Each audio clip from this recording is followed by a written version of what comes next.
Hi everyone, welcome back to another episode of Banking and Crypto Guide.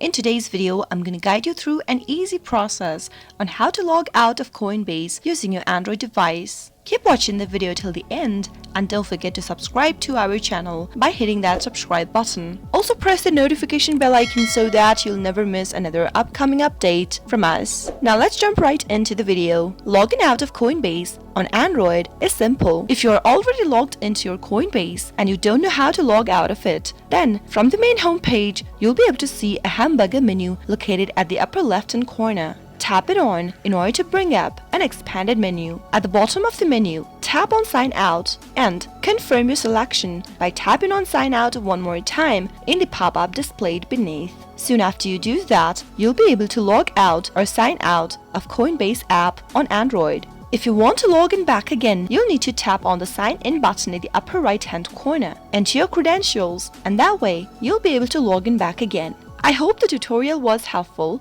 You learned how to log out of Coinbase on Android. If you liked the video, go ahead and give us a thumbs up. Comment down below in the comment box if you have anything to say to us. I'll be back soon with more tutorial videos like this. Thanks for watching.